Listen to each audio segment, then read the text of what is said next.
This clip is brought to you by SaveWithConrad.com.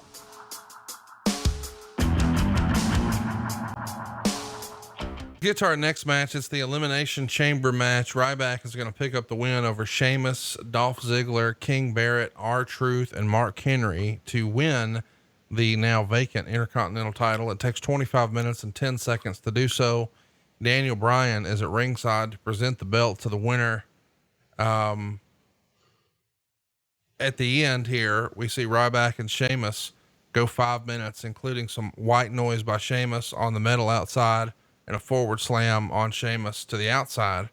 He tries the brogue kick. Ryback catches him, power bombs him from the outside into the ring. Ryback then pins Sheamus with the shell shock.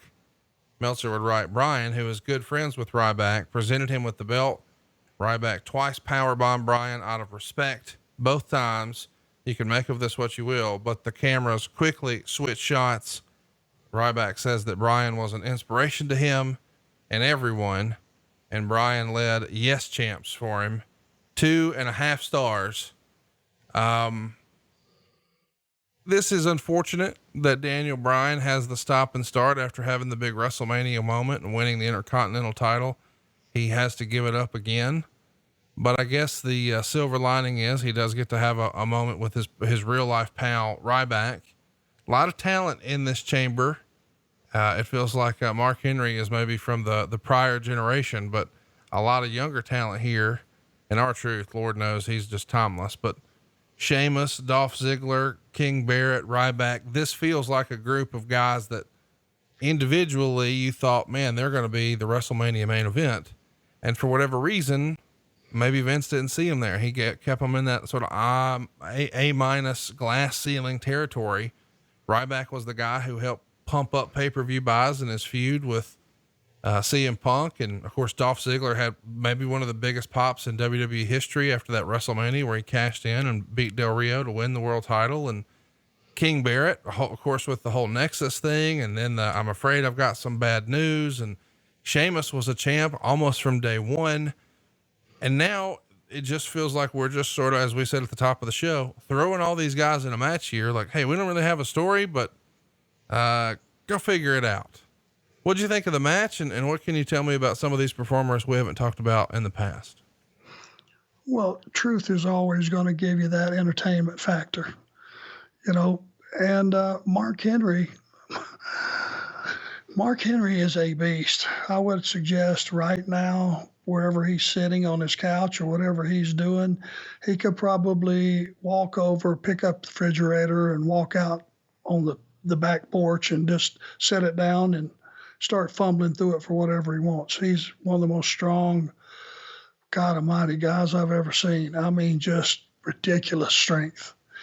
And, he had a lot of notoriety, and he still does, for being that strong man and being that beast that he is. And, if you look at Sheamus was built from day one. He was always pushed, and he's a steamroller.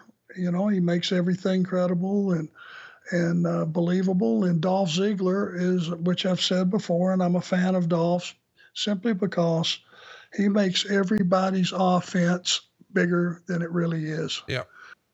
You want to get over? Get 6 minutes or 8 minutes with Dolph Ziggler and let him know that, Dolph, can we do something special for this guy tonight? He'll figure it out. And when it's over, you'll go, holy shit, is that guy good? Right. When all along, it's holy shit, Dolph's that good. Right. Wade Barrett, great talker, great size. When he was ahead of the Nexus, that thing had legs. It got cut off way too soon. But again, very physical, very good worker. So you had a bunch of really good guys, and this was the time that Ryback was starting to get over. And, I think through the grapevine, I heard some pretty damn good merch sales. And if you just look at him, I don't know what there is to not go with. He could get around. He wasn't muscle bound. He wasn't one of these guys that worked like a guy that you couldn't knock down. He could work strong when he needed to work strong, but he could also take some bumps when it was time. So you had a nice combination of guys. The problem is it was just a hodgepodge of guys with really no angle. They were just there to fill a match. So the spotlight was on the match, but you couldn't say, okay, I can't wait for so-and-so to come out of the pod so he can cream so-and-so because of what happened the last 3 weeks. You didn't have any of that going on. You were just selling the brutality of the match and what the prize was at the end of the match. There was no stories being tossed around, and that's never a good thing. Famously, some of these guys are not involved in wrestling anymore. I think Mark Henry's officially retired. I think King Barrett is still trying his hand at some acting. I think he's doing some commentary with the NWA, but it doesn't feel like he really wants to do wrestling full time. I could be wrong on that. And Ryback has been on a journey to sort of reinvent himself. He, when he finally hangs it up with WWE, he does some rare independent stuff and then got pretty serious on, hey, I want to press the reset button on my body.